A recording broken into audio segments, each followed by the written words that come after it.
जय मसीह की परमेश्वर के नाम की महिमा हो। आज हम देखेंगे याकूब को आशीर्वाद मिलना, और ये हमें देखने को मिलता है उत्पत्ति उसका 27वां अध्याय की पहली आयत से लेकर 29वीं आयत तक। आपको याद होगा याकूब कौन है जिसका आज हम जिक्र करने वाले हैं, जिसको कि आशीर्वाद मिलने वाला है। तो हम आपको याद दिलाते चले कि याकूब है वो एसाव का भाई है। एसाव और याकूब दोनों भाई हैं, दोनों रिबका से पैदा होते हैं। रिबका कौन है? रिबका है वो इसहाक की पत्नी है। और इसहाक कौन है? इसाव है वो अयूब का बेटा है।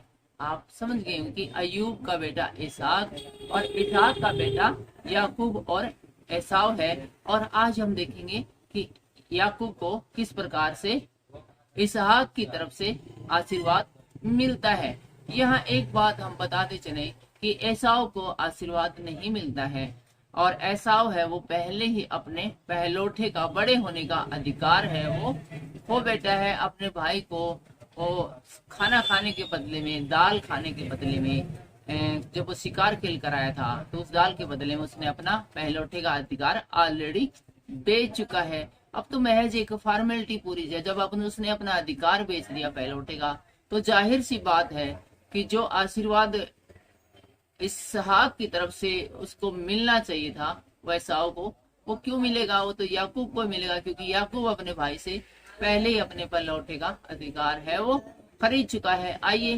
डिटेल में देखते हैं। 10 से 12 मिनट के इस वीडियो को पूरा देखिएगा। पूरा वीडियो मतलब पूरी ब्लेसिंग। आपके पास बाइबल है तो जरूर खोलिए उत्पत्ति की किताब 27वां अध्याय। जब इसहाक बूढ़ा हो गया, इसहाक यहाँ पर हम देख रहे हैं कि बहुत ही बूढ़ा हो गया है और उसकी आंखें ऐसी धुंधली पड़ गई है कि उसको सूझता न था, और उसकी आंखें ऐसी धुंधली पड़ गई कि उसको अब कुछ भी नहीं सूझता था। भले और बुरे का ठीक से अंदाजा नहीं लगा सकता था, पहचान नहीं पाता था। उसकी आंखें अब 6x6 की नहीं रह गई थी। किसी को भी आसानी से इसहाक अब पहचान नहीं पाता था, इतना बुजुर्ग हो गया था। तब उसने अपने जेठे पुत्र एसाव को बुलाकर कहा, और इसहाक ने अपने बड़े बेटे एसाव को अपने पास बुलाया और कहा, हे मेरे पुत्र। तो उसने कहा, क्या आज्ञा? तो इसहाक ने कहा, सुन, मैं तो बूढ़ा हो गया हूँ और नहीं जानता कि मेरी मृत्यु का दिन कब होगा। तो यहाँ पर एसाव कहता है कि मैं तो बूढ़ा हो गया हूँ और मुझे नहीं पता है कि मेरी मृत्यु अब कब आ सकती है। कभी भी उस समय आ सकता है। इसलिए अब तू अपना तरकस और धनुष आदि हथियार लेकर मैदान में जा और मेरे लिए अहेर करके ले आ। और अपने बेटे एसाव से कहता है कि तू अपने तीर धनुष बाण लेकर, तलवार लेकर जंगल में जा और मेरे लिए शिकार कर ला, किसी जानवर को मार कर ला। तब मेरी रुचि के अनुसार स्वादिष्ट भोजन बनाकर मेरे पास ले आना कि मैं उसे खाकर मरने से पहले तुझे जी भर के आशीर्वाद दूं। और तू जंगलों में जा, ऐसा आपको कहता है, और बढ़िया कोई जानवर लेकर आ जो मुझे पसंद है, और बढ़िया MDH के मसाले डालकर बढ़िया खाना बना के दे, जबरदस्त खुशबू वाला, मेरी पसंद का, जिस प्रकार का खाना मुझे पसंद है। और वो खाना खाने के बाद मैं तुझे जी भर के आशीर्वाद दूंगा। जी भर के आशीर्वाद दूंगा मतलब अपनी वसीयत है वो तेरे नाम कर दूंगा। तब 5वीं आयत में इस प्रकार से लिखा है, तब एसाव अहेर करने को मैदान में गया। और इसके बाद हम देखते हैं कि किसी जानवर को मारने के लिए, किसी जानवर का शिकार करने के लिए एसाव है तुरंत ही वो अपने धनुष बाण, तीर, तरकस आदि लेकर है वो जंगल में चला जाता है। जब इसहाक एसाव से यह बातें कर रहा था तब रिबका सुन रही थी, और ये सारी बातें जो पिता और पुत्र के बीच में हुई थी, इसहाक और एसाव के बीच में थी, उसको इसहाक की पत्नी रिबका ने सुन लिया था। और इसलिए उसने अपने पुत्र याकूब से कहा, सुन, मैंने तेरे पिता को तेरे भाई एसाव से यह कहते सुना है। और उसने अपने बेटे को बुला के कहा कि इस प्रकार की बातें हैं वो मैंने सुनी है। तेरा पिता है, अपनी वसीयत है वो याकूब के नाम करने वाला है। तू मेरे लिए अहेर करके उसका स्वादिष्ट भोजन बना कि मैं उसे खाकर तुझे यहोवा के आगे बढ़ने से पहले आशीर्वाद दूं। और मैंने तेरे पिता से कहते सुना है कि मेरे लिए है वो शिकार कर ला, और किसी अच्छे जानवर को ला जैसा कि मुझे पसंद है, और वो खाकर मैं अपनी वसीयत तेरे नाम करने वाला हूँ। इसलिए अब हे मेरे पुत्र मेरी सुन और यह आज्ञा मान कि बकरियों के पास जाकर बकरियों के 2 अच्छे अच्छे बच्चे ले आ, और मैं तेरे पिता के लिए उसकी रुचि के अनुसार उसके मांस का स्वादिष्ट भोजन पकाऊंगी। और अपने बेटे याकूब से कहती कि जल्दी से जा, 2 बकरी के बढ़िया बच्चे लेकर आ, और मैं उन बच्चों से तेरे पिताजी की मर्जी का, उसकी पसंद का भोजन है वो मैं बनाऊंगी।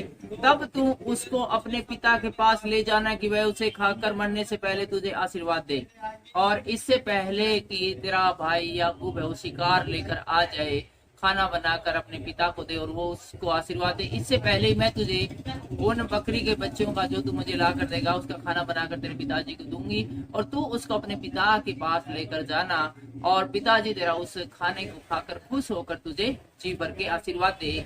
याकूब ने अपनी माता रिबका से कहा, सुन मेरा भाई एसाव तो रोआर पुरुष है और मैं रोमहीन हूँ। अर्थात मेरे भाई के तो पूरे शरीर के ऊपर बाल ही बाल है, लेकिन मेरे शरीर है उसके ऊपर बाल नहीं है। और कदाचित पिता मुझे टटोलने लगे तो मैं उसकी दृष्टि में ठग ठहरूंगा और आशीष के पद पाऊंगा। माता जी मेरे तो शरीर पे की बाल नहीं, मेरा भाई का पूरे शरीर को बाल है। मेरे पिताजी ने मुझे टटोल कर देख लिया तो उसकी वो तुरंत नहीं पहचान जाएगा कि मैं ऐसा नहीं याकूब हूँ, और तब मुझे वो आशीर्वाद देने की जरा ठग समझ कर उसके साथ, क्योंकि मैंने धोखाधड़ी की, इसलिए वो मुझे श्राप देगा। उसकी माता ने अपने पुत्र से कहा, और यहाँ पर रिबका याकूब से कहती है, हे मेरे पुत्र, साप तुझ पर नहीं मुझी पर पड़े। उसकी माँ बोली तू टेंशन ना ले, ऐसा कुछ भी नहीं होगा। जे फिर भी तू समझता है कि वो श्राप देगा तुझे, तो वो श्राप तुझे नहीं मुझे लगेगा। उस श्राप की टेंशन मैं लेती हूँ, श्राप मुझ पर पड़े, तू केवल मेरी सुन और जाकर वे बच्चे मेरे पास ले। तू बोला टाइम खोटी ना करे याकूब, फटाफट जा और बात में टाइम ना खराब करे, और मैं उनको पकाऊंगी और तेरे पिताजी को दूंगी और वो खाकर तुझे आशीर्वाद देगा। और 14वीं आयत हमें बताती है, तब याकूब जाकर उसको अपनी माता के पास ले आया और माता ने उसके पिता की रुचि के अनुसार स्वादिष्ट भोजन बना दिया। और इस प्रकार देखते हैं कि याकूब फटाफट जाता है और बाड़े में से 2 अच्छे बढ़िया क्वालिटी के हैं वो बकरी के बच्चे ले आता है, और रिबका उन्हें उसके पिताजी उस अपने पति की मर्जी के अनुसार है, उसको तो पता है भाई मेरे पति को कौन सा भोजन पसंद है, कौन से मसाले पसंद है, उसी के अनुसार जबरदस्त क्वालिटी का बनाकर है वो भोजन दे देती है अपने बेटे याकूब को कि वो अपने पिता को जाकर पाए। और 15वीं आयत में लिखा है, तब रिबका ने अपने पहलौठे पुत्र एसाव के सुंदर वस्त्र जो उसके पास घर में थे लेकर अपने छोटे बेटे याकूब को पहना दिए। और रिबका ने जो एसाव के जो बढ़िया कपड़े थे वे लेकर अपने बेटे एसाव को पहना दिए जो कि छोटा था, और बकरियों के बच्चों की खालों को उसके हाथों में उसके चिकने गले में लपेट दिया, और उसके हाथों में और उसके गले में बकरी के जो बाल थे उनको लपेट दिया, और वह स्वादिष्ट भोजन और अपनी बनाई हुई रोटी भी अपने पुत्र याकूब के हाथ में दे दी। और वो इसलिए लपेट दिया ताकि वो टटोल कर देखने लगे इसहाक, तो उसको लगे कि इसके गले में बाल है, हाथों में बाल है, इसका मतलब वो एसाव ही है। और उसने खाना खुना बना के अपने बेटे याकूब को दे दिया कि जा अपने पिता को ले जाकर खिला दे। 18वीं आयत कहती है, तब वह अपने पिता के पास गया। और इस प्रकार हम देखते हैं कि याकूब अपने पिता के पास भोजन लेकर जाता है। उसने सुंदर वस्त्र पहन रखे हैं, अपने हाथों में और गले में भी उसने बकरी के बाल लगा रखे हैं, ताकि उसका पिता उसको इसहाक है वो याकूब ही वो इसहाक समझे। और तब वह अपने पिता के पास गया और कहा, अपने पिता से कहता है याकूब, हे मेरे पिता। तो उसके पिता इसहाक ने कहा, क्या बात है, हे मेरे पुत्र तू कौन है? याकूब उससे पूछता है उसका पिता इसहाक, हाँ भाई बोल बेटे कौन है तू? याकूब ने अपने पिता से कहा, मैं तेरा जेठा पुत्र ऐसा हूँ। तो याकूब बोला, जी आपने पहचाना नहीं पिताजी, मैं तो आपका बड़ा बेटा हूँ, ऐसा हूँ। मैंने तेरी आज्ञा के अनुसार किया है, इसलिए उठ और बैठकर अब मेरे अहर की मांस में से खा कि तुझे से मुझे आशीर्वाद दे। भूल के पिताजी, थोड़ी देर पहले तो आपने कहा था कि जब जंगल में जा और अहिर मार कर ला, और मैं मार ले यार, देख ले खाना भी बना के लिया है, आप तू अपना स्वादिष्ट भोजन खा ले और मुझे जी भर के आशीर्वाद दे। बाप का बड़ा बेटा एसाव हूँ। और 20वीं आयत कहती है, एसाव ने इसहाक ने अपने पुत्र से कहा। तो यहाँ पर इसहाक अपने पुत्र से कहते हैं, हे मेरे पुत्र क्या कारण है कि वह तुझे इतनी जल्दी मिल गया? मैं बोले ईब तो गया था थोड़ी देर पहले, 2 घंटा भी को नहीं आया, इतनी जल्दी तो मिल भी गया। और मिलने के बाद तू उसे ले भी आया और लेने के बाद उसको काट पीट के तू बना भी लाया, बड़े जल्दी कर यार तने तो।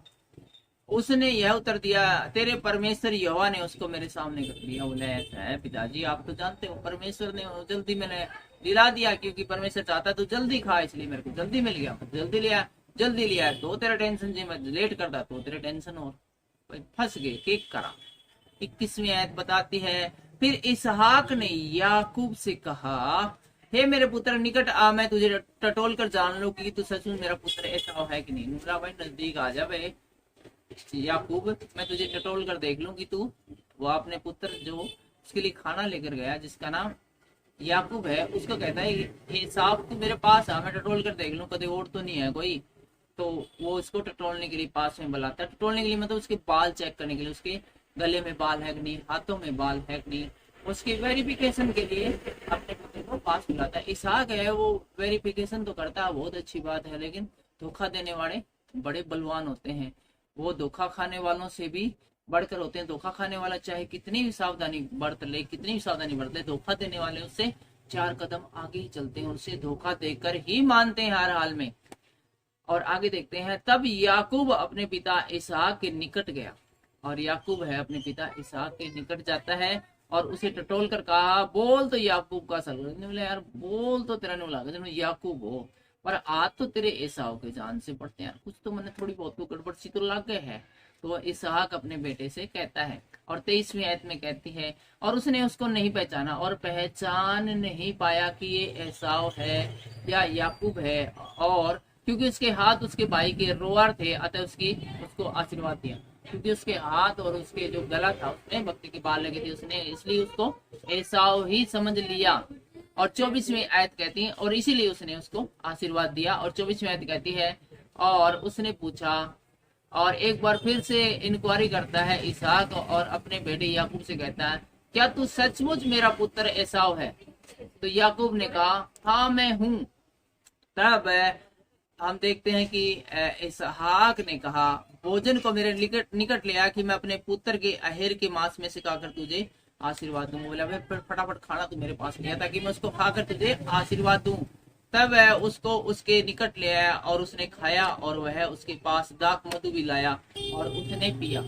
तब उसने बढ़िया है पैक शेक भी लगाए, शायद दाख मधु का मतलब यही होगा, और उसने खाना खा लिया। इसहाक ये समझकर खाना खा रहा है कि खाना उसका बड़ा बेटा इसहाक लेकर आया है, लेकिन एक्चुअल में खाना है वो धोखे से अपना रूप बदल कर धोखाधड़ी से अपनी माँ के बहकावे में आकर कौन खिला रहा है? याकूब अपने बेटे को खिला रहा है, और इसने खाना खा भी लिया और साथ में दाख मधु भी पी लिया। 26वीं आयत में फिर लिखा है, तब उसके पिता इसहाक ने उससे कहा, हे मेरे पुत्र मेरे निकट आकर मुझे चूम। उसने निकट आकर उसको चूमा और उसने उसको वस्त्रों का सुगंध पाकर उसको आशीर्वाद दिया। उसके बाद है वो अपना आशीर्वाद है वो देना स्टार्ट करते हैं। इसहाक है वो याकूब को आशीर्वाद देना स्टार्ट करते हैं। क्या आशीर्वाद देते हैं? देख मेरे पुत्र की सुगंध जो ऐसे खेत की सी है जिस पर यहोवा ने आशीष दी हो। परमेश्वर तुझे आकाश से ओस और भूमि की उत्तम उत्तम उपज और बहुत सा अनाज और नया दाख मधु दे। राज्य राज्य के लोग तेरे अधीन हो और देश देश के लोग तुझे दंडवत करे। तू अपने भाइयों का स्वामी हो और तेरी माता के पुत्र तुझे दंडवत करें। जो तुझे साप दे वे आप ही साबित हो, और जो तुझे आशीर्वाद दे वे आशीर्वाद पाएं। और इस प्रकार से हम देखते हैं कि इसहाक ने गलती से अपना जो आशीर्वाद था, जो अपनी वसीयत थी, वो अपने बेटे याकूब के नाम ये समझ कर दी कि वो अपनी वसीयत है वो एसाव के नाम कर रहा है। आज के इस वीडियो में इतना ही, मिलते हैं अगले वीडियो में। सबको जय मसीह।